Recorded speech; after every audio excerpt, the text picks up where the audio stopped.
नमस्कार दोस्तों, मैं गजेंद्र गंजी ट्यूटोरियल के इस ऑनलाइन ई एजुकेशन प्लेटफॉर्म पर आप सभी का स्वागत करता हूं, अभिनंदन करता हूं। आज हम लोग पुनः आगामी हमारे छत्तीसगढ़ में जो प्रयोगशाला परिचारक का जो एग्ज़ाम होने वाला है उस एग्ज़ाम को ध्यान में रखते हुए साइंस के महत्वपूर्ण प्रश्नों को सॉल्व करेंगे।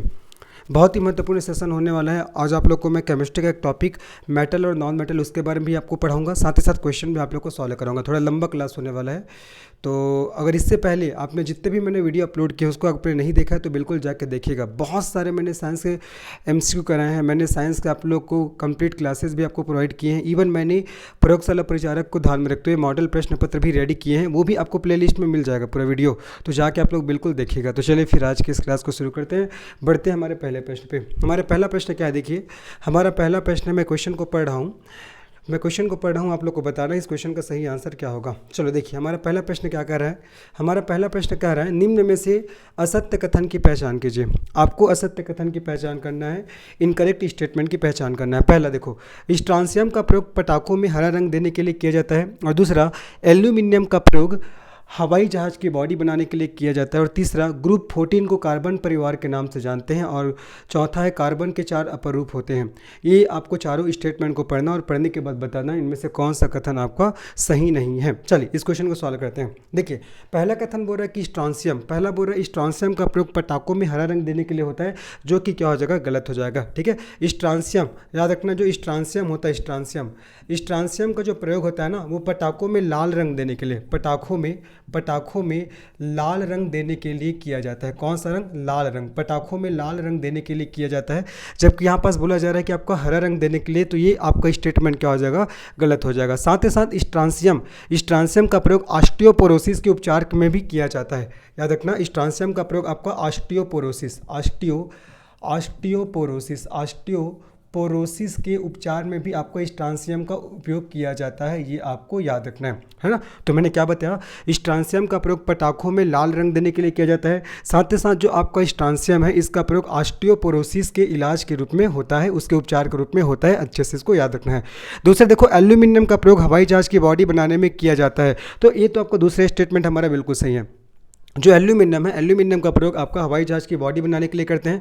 अगर आपसे पूछेगा हमारे क्रस्ट में, हमारे भूप्रपट्टी में, हमारे क्रस्ट में सर्वाधिक मात्रा में पाया जाने वाला मेटल कौन सा है, हमारे भूप्रपट्टी में सर्वाधिक मात्रा में पाया जाने वाला अगर मेटल की बात करते हैं, धातु की बात करते हैं, तो वो हो जाएगा आपका एल्यूमिनियम। क्या हो जाएगा आपका, एल्यूमिनियम हो जाएगा। लेकिन अगर ऐसा क्वेश्चन पूछता है कि हमारे क्रस्ट में सर्वाधिक मात्रा में पाया जाने वाला उपधातु कौन सा है, उपधातु अर्थात मेटोलाइड कौन सा है, तब उस केस में आपको आंसर क्या करना है, आंसर आपको करना है सिलिकॉन। ठीक है, सिलिकॉन हमारे क्रस्ट में अर्थात हमारे भूप्रपट्टी में सर्वाधिक मात्रा में पाया जाने वाला उपधातु हो जाएगा। आगे बढ़ते हैं। अगर आपसे ऐसा क्वेश्चन पूछता है कि हमारे क्रस्ट में सर्वाधिक मात्रा में पाया जाने वाला एलिमेंट कौन सा है, तत्व कौन सा है, तो एलिमेंट अगर आपसे पूछेगा तो आपको बताना है आपका ऑक्सीजन हो जाएगा, है ना। एलिमेंट आपसे पूछेगा तो आपको बताना है ऑक्सीजन, है ना।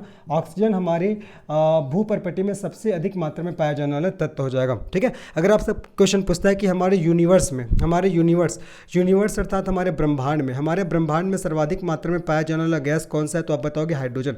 अगर आपसे क्वेश्चन पूछेगा कि हमारे मनुष्य के शरीर में, ह्यूमन बॉडी में सर्वाधिक मात्रा में पाया जाने वाला एलिमेंट कौन सा है, अगर पूछेगा ह्यूमन बॉडी में सर्वाधिक मात्रा में पाया जाने वाला एलिमेंट कौन सा है, तो आपको बताना है ऑक्सीजन हो जाएगा। ह्यूमन बॉडी की बात हो रहा है। ठीक है, अगर आपसे पूछेगा हमारी इन्वायरमेंट में, हमारे पर्यावरण में, हमारे वातावरण में सर्वाधिक मात्रा में कौन सी गैस पाई जाती है, तब आपको बताना है नाइट्रोजन गैस। कौन सी, नाइट्रोजन गैस। ठीक है, जो कि आपका 78% में पाया जाता है। सभी बातों को आपको ध्यान रखना है। ठीक है, तो मैंने क्या बताया, देखो एल्यूमिनियम का प्रयोग हवाई जहाज़ की बॉडी बनाने के लिए किया जाता है, बिल्कुल सही है जी। और एल्यूमिनियम है, ये हमारे भूप्रपट्टी में पाया जाने वाला सर्वाधिक मात्रा में धातु हो जाएगा।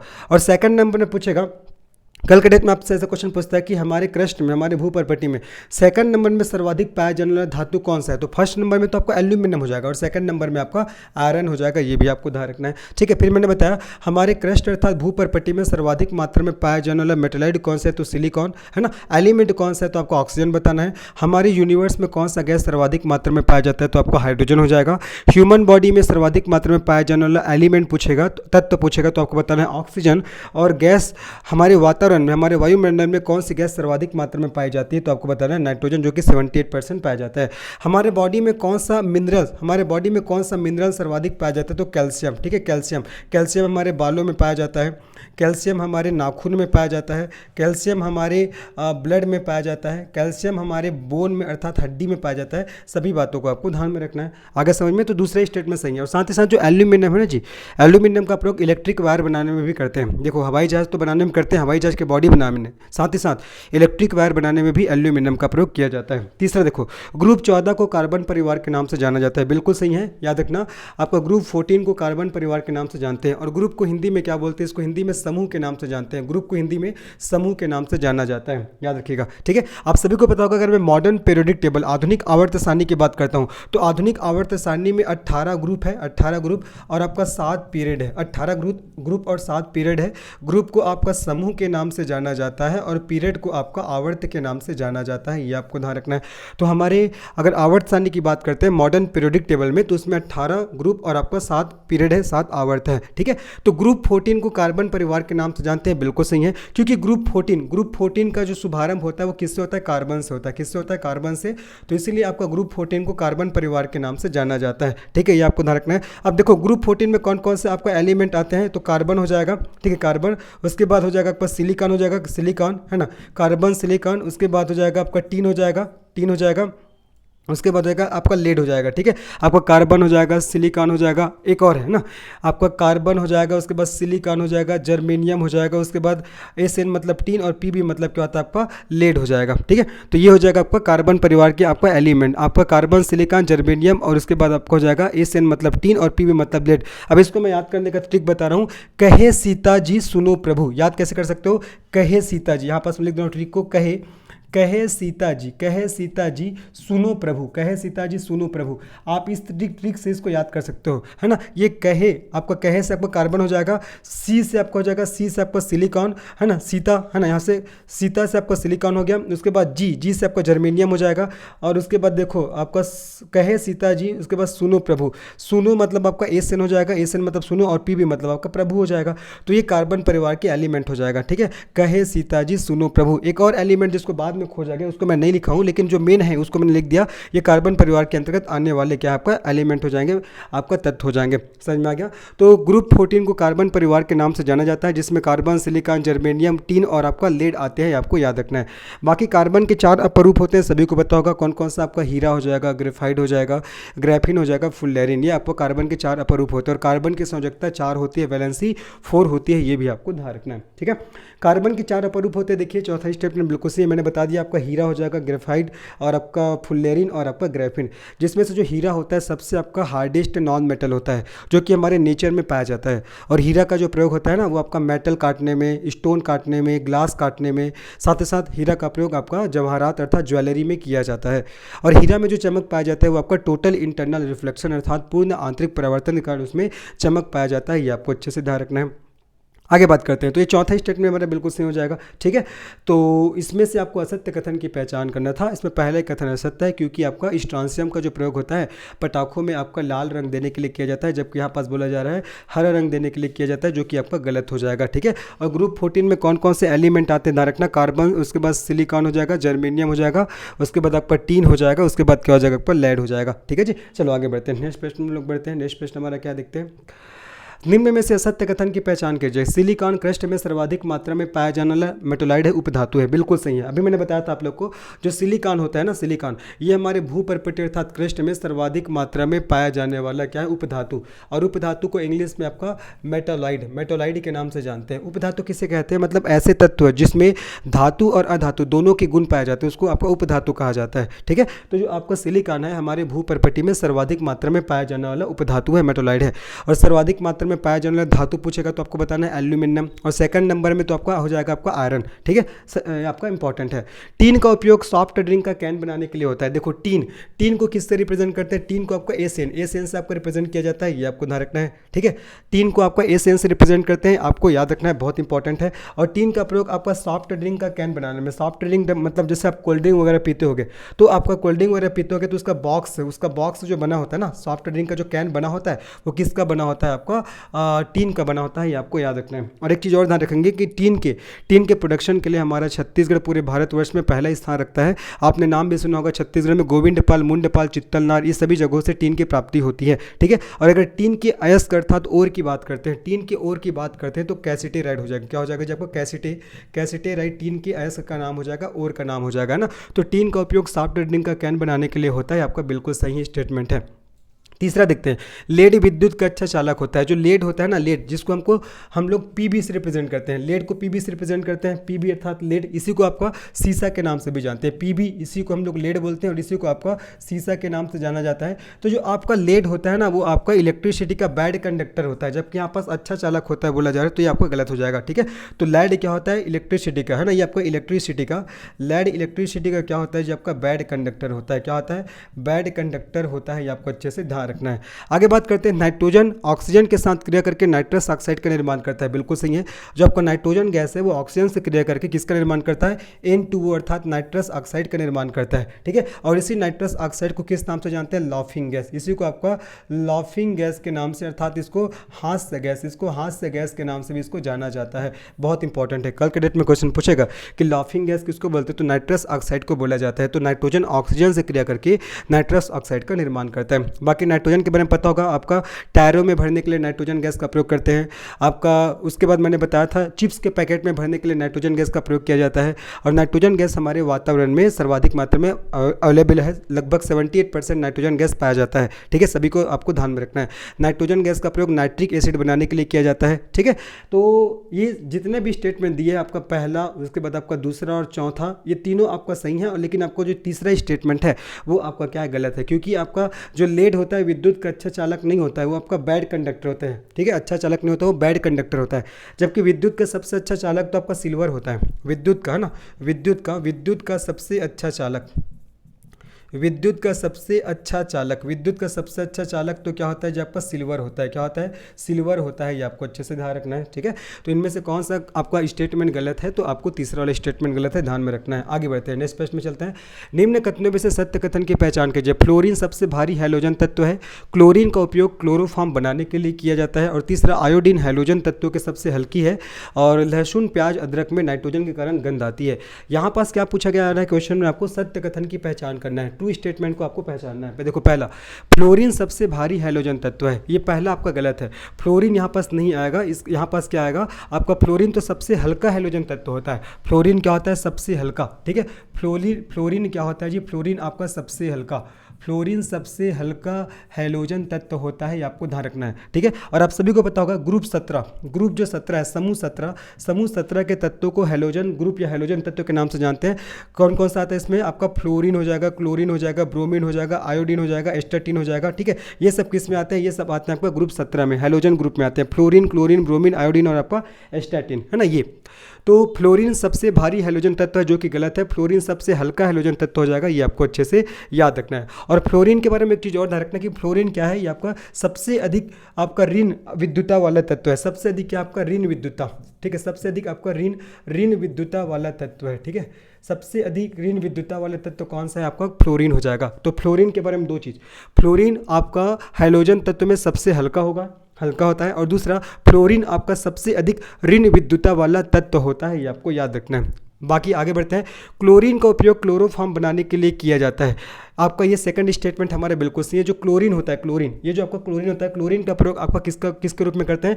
क्लोरोफॉर्म बनाने के लिए करते हैं। और क्लोरोफॉर्म का फार्मूला होता है CHCl3। क्लोरोफॉर्म का फार्मूला क्या होता है? CHCl3। और इस क्लोरोफॉर्म का उपयोग किस लिए करते हैं? निश्चेतक, इसका प्रयोग आपका निश्चेतक के रूप में करते हैं। निश्चेतक के रूप में करते हैं, मतलब किसी को बेहोश करना रहता है ना, तो इसी आपका क्लोरोफॉर्म का प्रयोग किया जाता है। आप लोग ने मूवी में देखा होगा, आपको रुमाल वगैरह में एक लिक्विड डालते हैं और उसको आपको स्मेल कराया जाता है, और उसको स्मेल कराने से क्या हो जाते हैं? वो लोग बेहोश हो जाते हैं। तो वही आपका जो जिसको स्मेल कराया जा रहा है वो क्या है? आपका क्लोरोफॉर्म हो जाएगा। क्या हो जाएगा? आपको क्लोरोफॉर्म।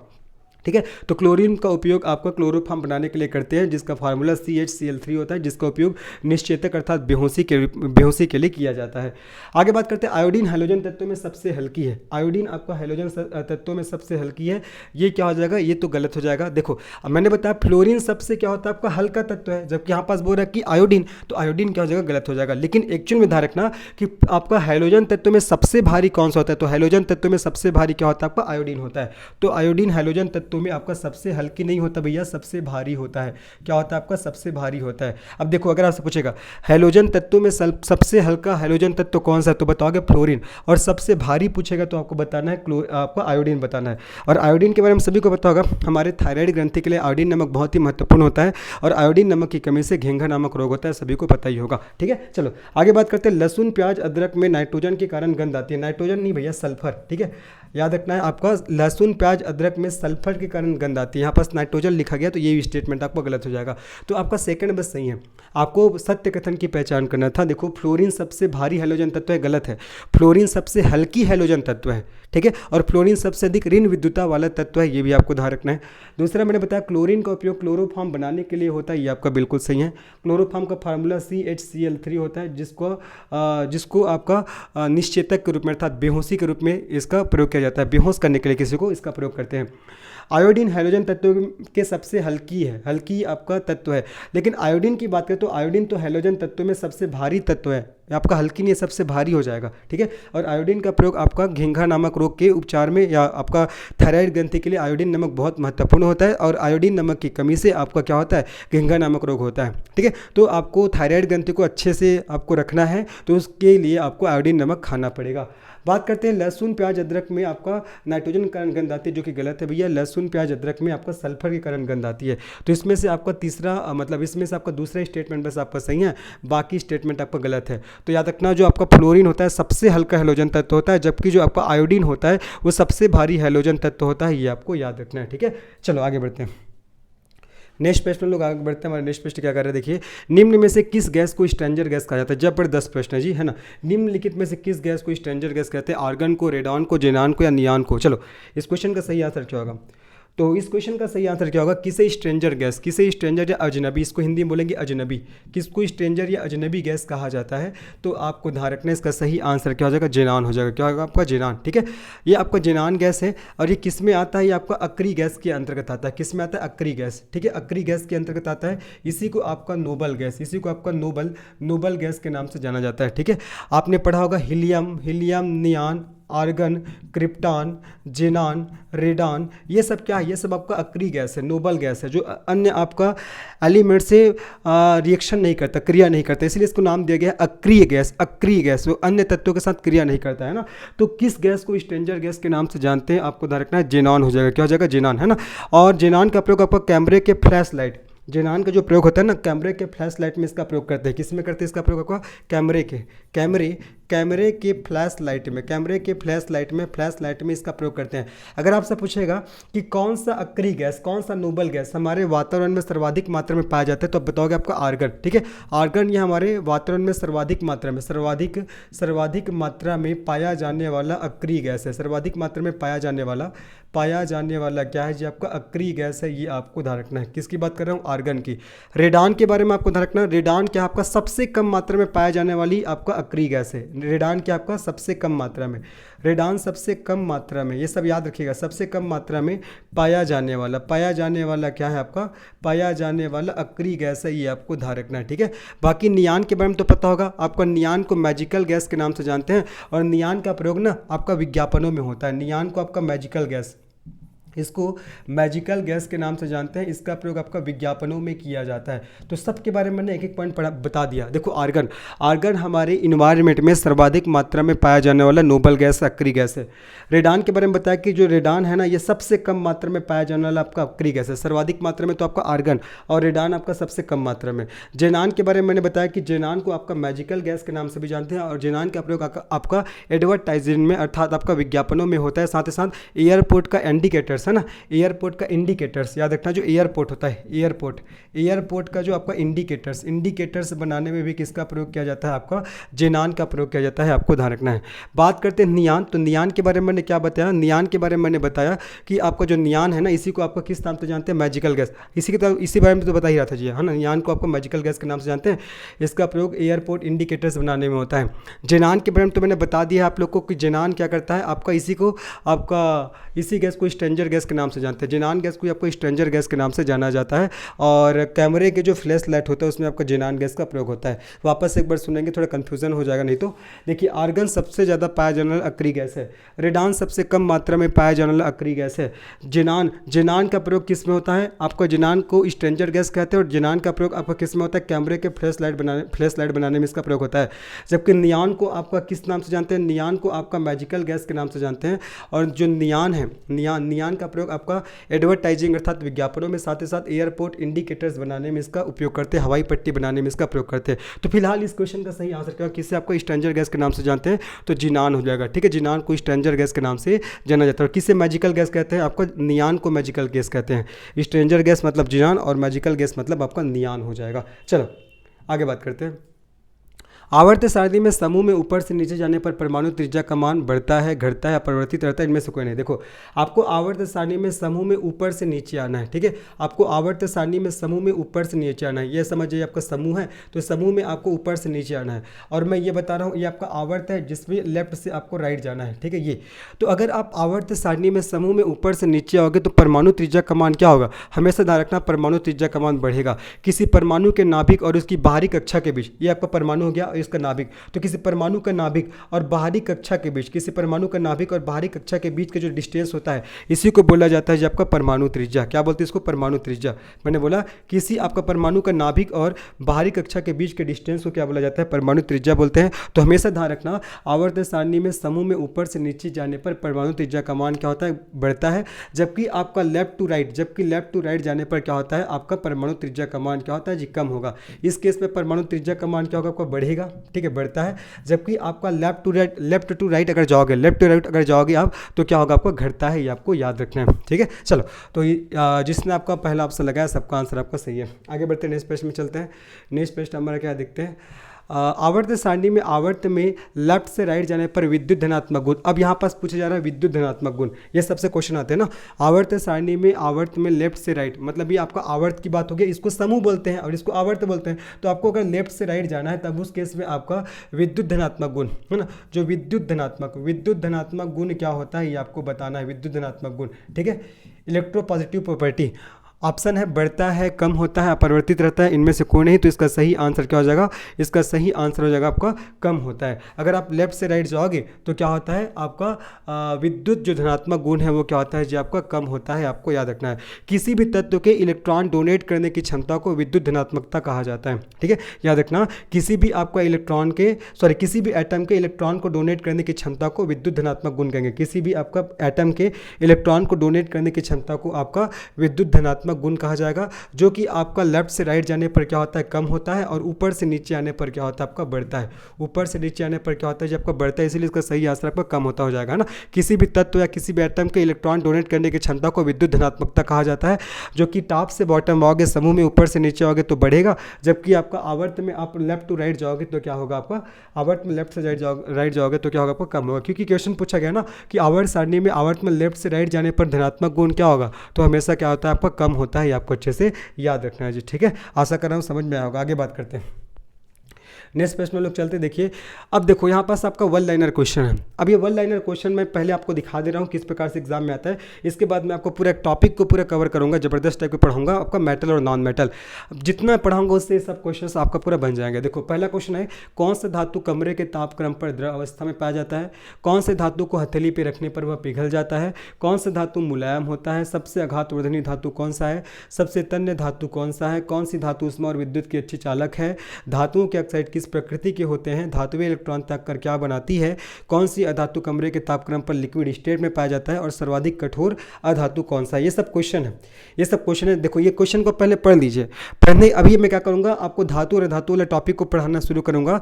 उसके बाद पढ़ने के बाद इन सभी क्वेश्चन को हम लोग क्या करेंगे, सॉल्व करेंगे। तो बढ़िया हो जाएगा, आपको क्लास से क्लास भी हो जाएगा और क्वेश्चन भी आपका लग जाएगा। चलिए तो हम लोग पढ़ना शुरू करते हैं किसके बारे में, अब हम लोग पढ़ना शुरू करते हैं आपका धातु और अधातु के बारे में। चलिए जी, है ना। अब हम लोग पढ़ना शुरू करते हैं धातु और अधातु। तो हमेशा ध्यान रखना, आपका तत्व, आपने नाम सुना होगा तत्व, तत्व अर्थात एलिमेंट। एलिमेंट होता क्या है, जो तत्व होता है केवल एक ही प्रकार के परमाणुओं से मिलकर बना होता है। जो तत्व होता है ना, वो एक ही प्रकार के परमाणुओं से मिलकर बना होता है। जैसे कि मैं बात करता हूँ, ये आपका एक क्या है, आयरन का एक एलिमेंट है, आयरन का एक तत्व है। तो आयरन की ये जो तत्व है, तो उसका हर एक भाग किससे मिलकर बना रहेगा, आयरन। यहाँ भी आपको आयरन देखने को मिलेगा, यहाँ भी आयरन देखने को मिलेगा, यहाँ भी आयरन देखने को मिलेगा, यहाँ भी, हर जगह आपको आयरन देखने को मिलेगा। तो एलिमेंट क्या होता है, एलिमेंट क्या होता है, वो केवल एक ही प्रकार के परमाणुओं से मिलकर बना होता है। तत्व केवल एक ही प्रकार के परमाणुओं से मिलकर बना होता है। अब तत्व की आपका 3 प्रकार होते हैं, तत्व की आपका 3 प्रकार होते हैं। पहला हो जाएगा आपका मेटल, पहला क्या होगा आपका मेटल, दूसरा क्या हो जाएगा आपका नॉन मेटल, और तीसरा क्या हो जाएगा आपका मेटोलाइड। तीसरा क्या होगा जी, आपका मेटोलाइड हो जाएगा। ठीक है, मेटल को हिंदी में बोला जाता है आपका धातु कहते हैं, और नॉन मेटल को आपका अधातु कहा जाता है, और मेटोलाइड को क्या बोला जाता है, आपका उपधातु बोलते हैं। क्या बोलते हैं, उपधातु कहा जाता है। ठीक है, चलिए अब बारी बारी से हम लोग जानते हैं आपका मेटल क्या होता है, नॉन मेटल क्या होता है। फिर जितना मैंने क्वेश्चन आप लोग को दिखाया था, उन सभी क्वेश्चन को हम लोग सॉल्व करेंगे। गारंटेड बता रहा हूँ, आप सभी से क्वेश्चन बन जाएंगे। चलिए, तो अब मैं मेटल और नॉन मेटल के बारे में पढ़ा रहा हूँ, तो मैं डिफरेंस करते हुए पढ़ाऊंगा। ठीक है, डिफरेंस करते हुए आप लोग को बताऊंगा मेटल और नॉन मेटल के बारे में। इधर मैं लिख दे रहा हूँ आपका मेटल, और इधर मैं लिख दे रहा हूँ आपका नॉन मेटल। लिखूंगा मैं थोड़ा कम, लेकिन आप लोग को थोड़ा ज़्यादा एक्सप्लेन करूंगा। ठीक है, तो सबसे पहले हमें से ध्यान रखना मेटल और सॉलिड। ठीक है, मेटल और सॉलिड, पहले ध्यान रखना मेटल और सॉलिड। मतलब धातुएं क्या होती है, धातुएं क्या होती है, कठोर होती है। धातुएं क्या होती है, आपका कठोर होती है ना। याद रखना, मेटल और सॉलिड अर्थात धातुएं कठोर होती है। लेकिन केमिस्ट्री है भाई, केमिस्ट्री में तो अपवाद होगा ही होगा। तो इसके अपवाद है, इसके एक्सेप्शंस हैं। आपने नाम सुना होगा पारा, जिसको Hg से नोट करते हैं, जिसको मरकरी के नाम से भी जानते हैं, Hg मरकरी या पारा। तो जो पारा होता है ना जी, ये भी आपका धातु है। तो पारा धातु होते हुए भी ये आपका कमरे के तापक्रम अर्थात रूम टेम्परेचर पर, कमरे के तापक्रम पर आपका लिक्विड स्टेट में पाया जाता है। ठीक है, तो मैंने बताया कि जनरली जो मैटर होते हैं ना, जो मेटल होते हैं, जो धातु होती है, वो कठोर होती है। लेकिन भैया पारा भी तो धातु है, लेकिन पारा धातु होते हुए भी कमरे के तापक्रम पर आपका लिक्विड स्टेट में पाया जाता है। ये आपको ध्यान रखना है, द्रव अवस्था में पाया जाता है। ठीक है, अब आपके दिमाग में क्वेश्चन आ रहा हो कि सर कमरा का ताप कितना होता है, रूम टेम्परेचर कितना लेते हैं, तो याद रखना आपका 25 से आपका 27 degree centigrade ideal room temperature का वैल्यू माना जाता है ना। तो याद रखना, धातुएं तो कठोर होती है, लेकिन आपका पारा ये धातु होते हुए भी कमरे के तापक्रम पर द्रव अवस्था में पाया जाता है। उसी प्रकार ध्यान रखना आपका गैलियम और सीजियम, ये भी क्या है, गैलियम और सीजियम, ये भी क्या आपका धातु है, ये भी क्या आपका धातु है। लेकिन अगर मैं रूम टेम्परेचर अर्थात कमरे के तापक्रम से हल्का सा टेम्परेचर को ज़्यादा कर दूंगा ना, तो ये भी आपका कौन सी स्टेट में पाया जाता है, ये भी आपका लिक्विड स्टेट में पाया जाता है। अगर मैं रूम टेम्परेचर से टेम्परेचर को ज़्यादा कर दिया, तो आपका गैलियम और सीजियम ये भी कौन सी अवस्था में पाया जाएगा, आपका लिक्विड अवस्था में। ध्यान रखना है। तो मैंने बताया कि धातुएं तो कठोर होती है, लेकिन आपका देखो पारा है, पारा तो आपका रूम टेम्परेचर में लिक्विड स्टेट में पाया जा रहा है। अगर हल्का सा ना रूम टेम्परेचर से ज़्यादा टेम्परेचर बढ़ा दिया जाएगा, तो गैलियम और सीजियम भी आपका लिक्विड अवस्था में पाया जाता है। एक क्वेश्चन आता है कि ऐसा कौन सा जो आपका धातु है, ऐसा कौन सा धातु है जिसको हथेली पे रखने पर वह पिघल जाता है, तो आपका गैलियम और सीजियम। ठीक है, गैलियम और सीजियम वो धातु है जिसको हथेली पे रखने पर क्या हो जाता है, मेल्ट हो जाता है, पिघल जाता है। ये आपको ध्यान रखना है। ठीक है, तो मैंने बताया कि मेटल और सॉलिड धातु में क्या होती है, कठोर होती है। जबकि आपका नॉन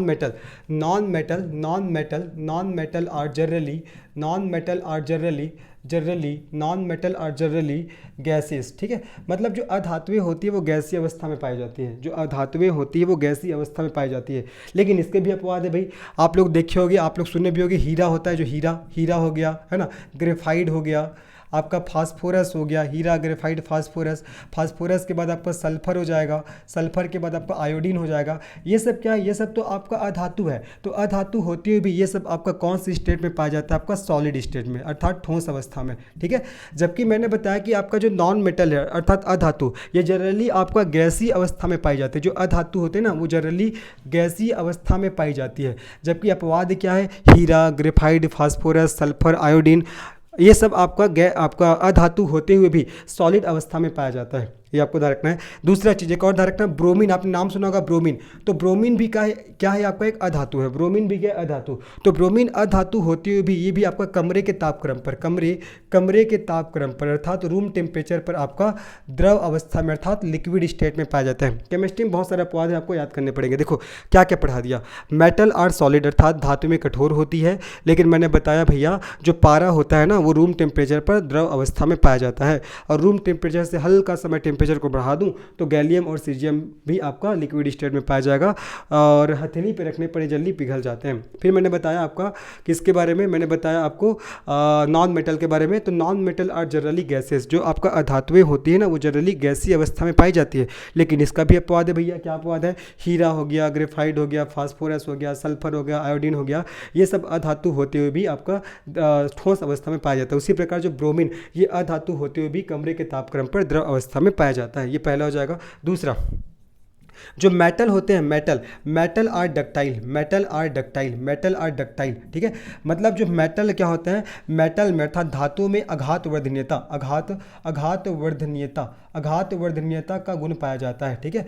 आपका धातुओं में आघात वर्धनीयता का गुण पाया जाता है, ये आपको ध्यान रखना है। मेटल आर डक्टाइल मतलब आप धातुओं से लंबे लंबे तार खींच सकते हो, उसी को बोलते हैं आपका डक्टिलिटी, ठीक है। तो मेटल आर डक्टाइल अर्थात आप धातुओं से लंबे लंबे तार खींच सकते हो। एल्यूमिनियम का तार होता है, कॉपर का तार होता है ना, तो धातुओं से आप तार खींच सकते हो। लेकिन आपका non metal are non ductile है ना, नॉन डक्टाइल। तो non metal are not ductile अर्थात आपका अधातुएं, आप अधातुओं से तार नहीं बना सकते। केवल धातुओं से आप तार बना सकते हो, लंबे लंबे तार खींच सकते हो, लेकिन आप अधातुओं से तार नहीं बना सकते।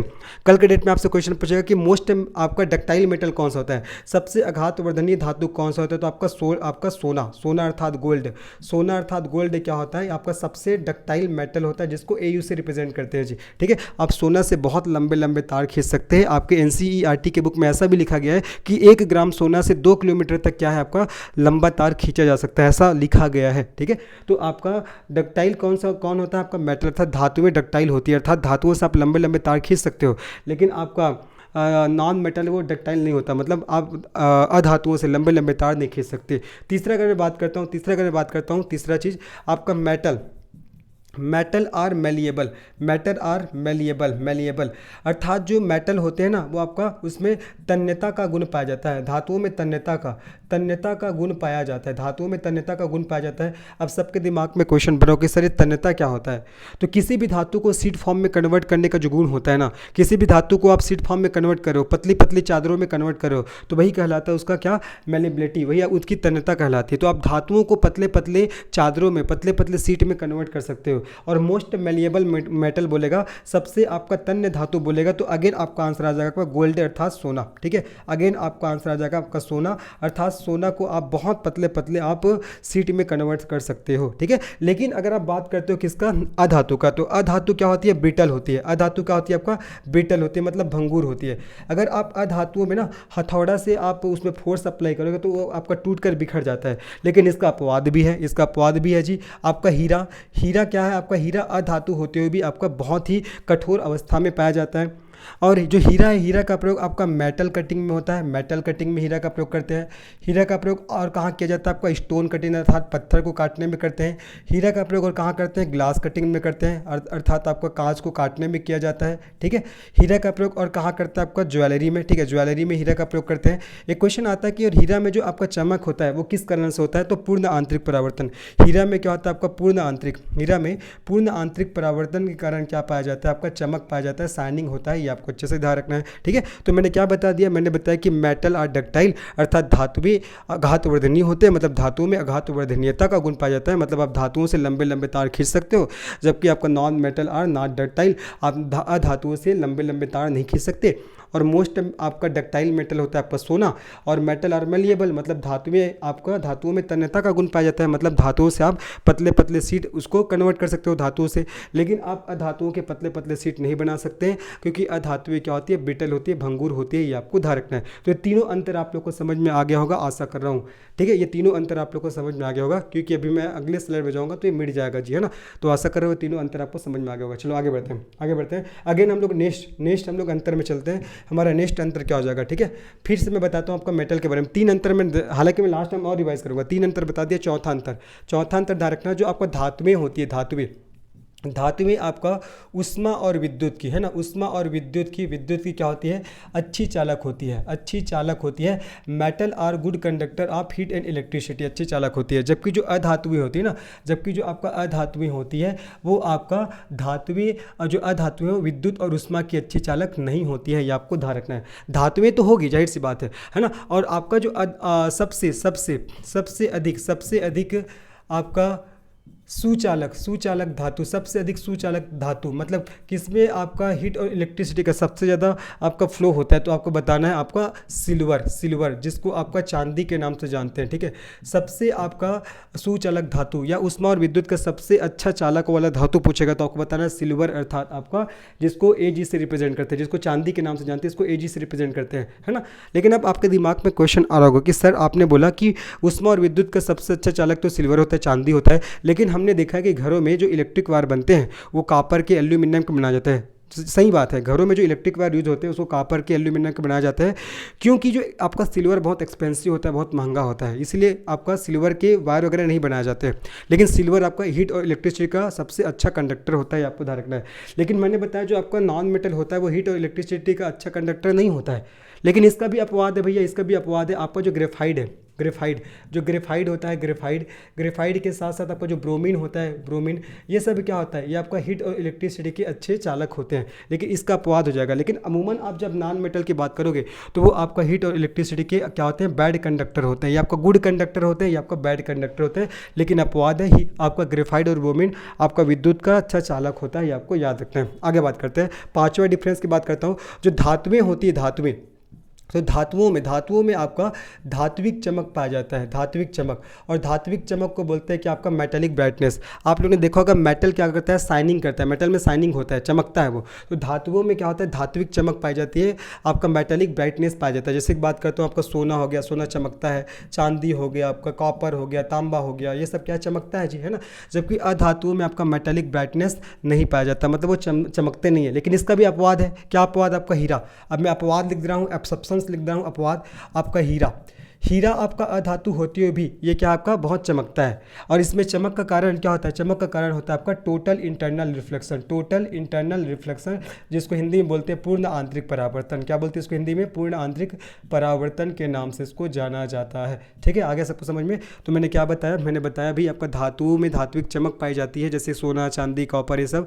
लेकिन आपका हीरा में आपका क्या है, अधातुओं में क्या आपका धात्विक चमक नहीं पाई जाती। लेकिन जो हीरा है वो अधातु होते हुए भी आपका चमकता है। और हीरे में चमक का कारण क्या है, टोटल इंटरनल रिफ्लेक्शन, अर्थात पूर्ण आंतरिक परावर्तन हो जाएगा। छठवां चीज ध्यान रखना, जो धातुओं के ऑक्साइड होते हैं, धातुओं के जो ऑक्साइड होते हैं वो आपका कौन से नेचर के होते हैं, क्षारीय नेचर के, मतलब क्षारीय प्रकृति के होते हैं। धातुओं के ऑक्साइड क्षारीय प्रकृति के होते हैं, जबकि अम्लों के जो ऑक्साइड, आपका अधातुओं के ऑक्साइड है ना, ये आपका अम्लीय प्रकृति के होते हैं, एसिडिक नेचर। आपको याद रखना है, धातुओं के ऑक्साइड क्षारीय प्रकृति के होते हैं, जबकि आपका अधातुओं के ऑक्साइड अम्लीय प्रकृति के होते हैं। सातवां हम लोग चलते हैं, सातवां डिफरेंस में आपको ध्यान रखना है, जो आपका धातुएं होती है वो इलेक्ट्रॉन को डोनेट करके धनायन का निर्माण करती है। जो धातु होती है क्या करती है, इलेक्ट्रॉन को डोनेट करती है, इलेक्ट्रॉन को क्या करती है, जो डोनेट करती है, और किसका निर्माण करती है, आपका धनायन का निर्माण करती है। जबकि जो अधातुएं होती है ना, अधातुएं वो इलेक्ट्रॉन को ग्रहण करके ऋणायन का निर्माण करती है, इलेक्ट्रॉन को क्या करती है, ग्रहण करती है, और किसका निर्माण करती है जी, आपका ऋणायन का निर्माण करती है, जिसको इंग्लिश में एनायन के नाम से जाना जाता है, ठीक है। तो ये मैंने आपको पढ़ा दिया मेटल और नॉन मेटल में क्या क्या डिफरेंसेस होते हैं, ठीक है। अच्छे से आपको इसको ध्यान में रखना है।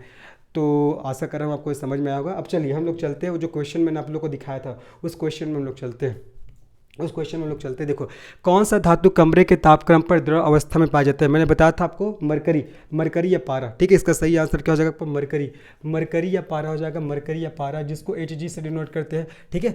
और मरकरी या पारा का प्रयोग थर्मामीटर बनाने में, बैरोमीटर बनाने में, इन सब में प्रयोग होता है।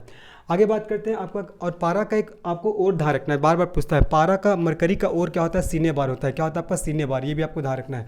आगे बात करते हैं कौन से धातु को हथेली में रखने पर वह पिघल जाता है। अभी मैंने पढ़ाया था सीजियम और गैलियम को, ठीक है, सीजियम और गैलियम को हथेली पे रखने पर क्या होता है, जो पिघल जाता है। अभी मैंने बताया था आप लोग को कौन सा धातु मुलायम होता है। चलो अभी कौन सा धातु मुलायम होता है इसके बारे में बता रहा हूँ।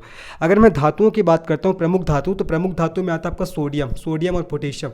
तो सोडियम और जो पोटेशियम होता है, सोडियम और पोटेशियम ये क्या होते हैं, मुलायम होते हैं। जबकि मैंने कहा था कि आपका धातुएं प्रायः कठोर होती है, लेकिन सोडियम और पोटेशियम मुलायम होते हैं। जैसे पनीर दिखता है ना, उसी प्रकार से दिखता है, मुलायम होता है। ये आपको ध्यान रखना है। और बहुत ये हाईली रिएक्टिव आपका मेटल होते हैं। ये आपका पानी से और आपका वायु से क्रिया करके आग उत्पन्न करते हैं और विस्फोट हो जाते हैं। इसमें आपका ये फट जाता है, ये आपको ध्यान रखना है, ठीक है, बहुत खतरनाक होता है जी। और इसको आपका मिट्टी के तेल में डुबा कर रखते हैं, ये भी आपको ध्यान रखना है। इसको किसको, सोडियम और पोटेशियम को, और इसको चाकू से आसानी से काटा जा सकता है।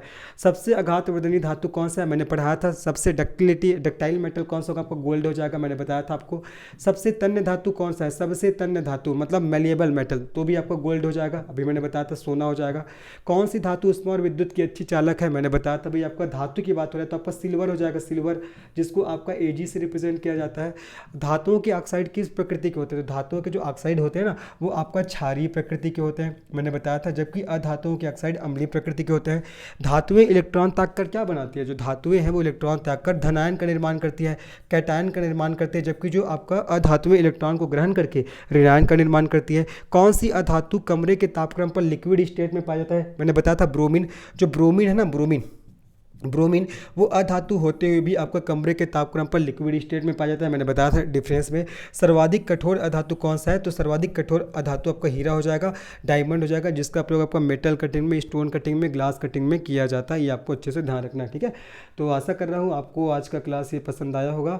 तो मैंने क्या किया था, कुछ क्वेश्चन आप लोग को सॉल्व कराया, फिर कुछ थोरिकट पोर्सन भी आपको पढ़ा दिया और उसके रिगार्डिंग मैंने क्वेश्चन भी करा दिया। एक्चुअली थोड़ा सा समय कम था, इसलिए मैं ज़्यादा क्वेश्चन नहीं बना पाया, है ना। अब देखते हैं आज रात में कोई और क्लासेज होंगी, तो आप लोग उस समय जुड़िएगा। तो मिलते हैं नेक्स्ट क्लास में, तब तक के लिए सभी को धन्यवाद, बाय, टेक केयर। और अगर ये वीडियो पसंद आया होगा तो निश्चित इस वीडियो को लाइक करिए, चैनल को सब्सक्राइब करिए और अपने दोस्तों को भी शेयर करिए। जय श्री राम।